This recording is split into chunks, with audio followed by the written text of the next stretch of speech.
चलिए कल्पना करते हैं एक आवाज की, एक ऐसी आवाज जिसमें इतनी कशिश हो कि लाखों लोग उसे सुनने एक मैदान में खिंचे चले आएं। और फिर एक भाषण जो एक पूरे देश की सोच को, उसकी चेतना को झकझोर कर रख दे। आज हम बात कर रहे हैं उसी एक ऐतिहासिक पल की। ये देखिए, लाखों लोग, ये कोई जश्न मनाने नहीं आए थे। ये वो बेचैनी थी, वो गुस्सा था जो अब घरों से निकलकर सड़कों पर आ गया था। ये एक बहुत बड़ी क्रांति की शुरुआत थी। तारीख थी 5 जून 1974 और जगह थी पटना का गांधी मैदान। यहीं पर इतिहास लिखा जाने वाला था। लेकिन सवाल यह है कि आखिर ऐसा क्या हो रहा था कि इतनी बड़ी भीड़, देश भर के नौजवान सिर्फ एक आवाज सुनने के लिए इतने बेताब थे। इस सवाल का जवाब उस मैदान में नहीं, बल्कि उस वक्त पूरे देश के जो हालात थे उसमें छिपा था। उस समय भारत वादों और दर्द के बीच जैसे फंस गया था, एक बहुत गहरे संकट से गुजर रहा था। सोचिए, आज़ादी को 27 साल बीत चुके थे। एक पूरी की पूरी पीढ़ी इस उम्मीद में बढ़ी हुई थी कि अच्छे दिन आएंगे, बेहतर भविष्य मिलेगा। लेकिन अब आज़ादी के वो सारे वादे अधूरे लग रहे थे और लोगों में निराशा घर करती जा रही थी। तो उस दौर की जमीनी हकीकत क्या थी? चारों तरफ भ्रष्टाचार का बोलबाला था, महंगाई आसमान छू रही थी, बेरोजगारी की वजह से नौजवानों का भविष्य अंधेरे में था, शिक्षा व्यवस्था पूरी तरह से चरमरा गई थी। मतलब हर तरफ बस गरीबी और लाचारी थी।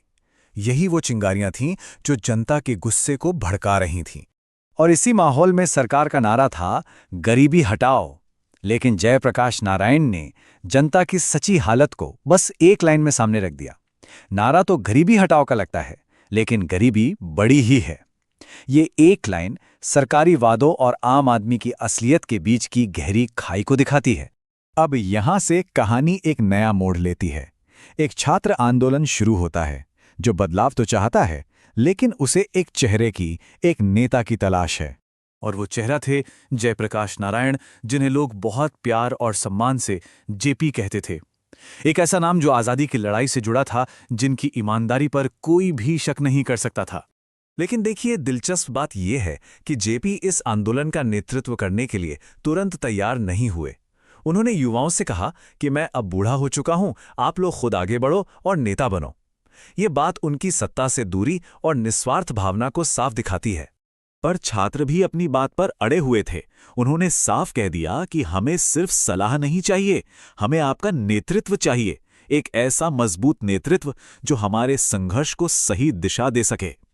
उनका ये आग्रह इतना मजबूत था कि जेपी को उनकी बात पर सोचना पड़ा। और जब उन्होंने आखिरकार नेतृत्व स्वीकार किया, तो एक बहुत ही साफ शर्त के साथ उन्होंने कहा, मैं सबकी सुनूंगा, लेकिन आखिरी फैसला मेरा होगा। ये उनके उसूलों को दिखाता है। वो नेता बनने को तैयार थे, लेकिन किसी के हाथ की कठपुतली नहीं।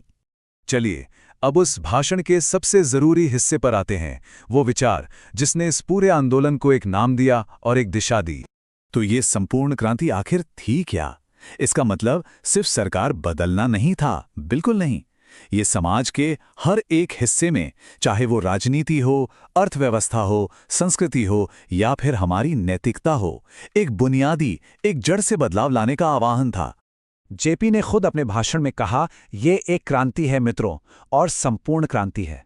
मतलब ये लड़ाई किसी एक पार्टी या प्रधानमंत्री के खिलाफ नहीं थी, बल्कि पूरे सिस्टम को बदलने के लिए थी। इसकी मंजिल बहुत दूर थी और बहुत बड़ी थी। और देखिए, जेपी ने अपने लोगों को कोई झूठे सपने नहीं दिखाए। उन्होंने साफ साफ बता दिया कि ये रास्ता आसान नहीं है। इस रास्ते पर चलने के लिए बहुत बड़ी कीमत चुकानी पड़ेगी, बलिदान देना होगा, लाठियां गोलियां खानी पड़ेंगी, हर तरह के त्याग के लिए तैयार रहना होगा। अब सवाल ये उठता है कि जेपी की बातों में इतनी ताकत क्यों थी? लोग उन पर इतना भरोसा क्यों करते थे? इसका जवाब छिपा है उनकी अपनी जिंदगी के संघर्षों में। उनकी बातों में वजन इसलिए था क्योंकि उनकी अपनी जिंदगी मेहनत और संघर्ष की एक मिसाल थी। ये कहानी शुरू हुई थी सालों पहले अमेरिका में, जब वो एक छात्र के तौर पर वहां अपनी पढ़ाई पूरी करने गए थे, वो भी बिना किसी सहारे के। सोचिए जरा, उन्होंने अपनी पढ़ाई का खर्च निकालने के लिए क्या क्या नहीं किया। होटलों में काम किया, बर्तन धोए, यहां तक कि टॉयलेट भी साफ किए। यही वो संघर्ष था जिसने उन्हें एक ऐसा जमीनी नेता बनाया जिसकी ईमानदारी पर लोग आंख मूंद कर भरोसा कर सकते थे। और विडंबना देखिए, जो इंसान अमेरिका में बर्तन मांजकर अपनी पढ़ाई पूरी कर रहा था, उसी पर उनके राजनीतिक विरोधी अमेरिकी एजेंट होने का इल्जाम लगा रहे थे। नारे लगते थे कि जेपी अमेरिका के इशारों पर काम कर रहे हैं।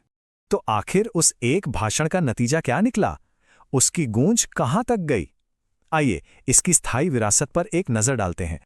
उस दिन गांधी मैदान में जो हुआ वो सिर्फ एक रैली नहीं थी, वो एक ऐसे नेता का संगम था जो संघर्ष की आग में तपकर निकला था, और वो उस वक्त देश के करोड़ों लोगों की दबी हुई निराशा और उम्मीदों को आवाज दे रहा था।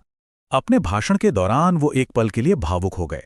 उन्होंने अपने लेखक दोस्तों दिनकर जी और बेनीपुरी जी को याद करते हुए कहा कि आज अगर वो जिंदा होते तो इस क्रांति पर ऐसी कविता लिखते कि उसमें आग लग जाती। इससे पता चलता है कि वो खुद उस पल के ऐतिहासिक महत्व को कितनी गहराई से महसूस कर रहे थे। और ये पूरी कहानी हमें एक बहुत बड़े सवाल पर लाके छोड़ देती है। पटना के गांधी मैदान में उस दिन जो कुछ भी हुआ वो हमें एक आवाज की ताकत पर, शब्दों की शक्ति पर और एक इंसान के इरादों पर सोचने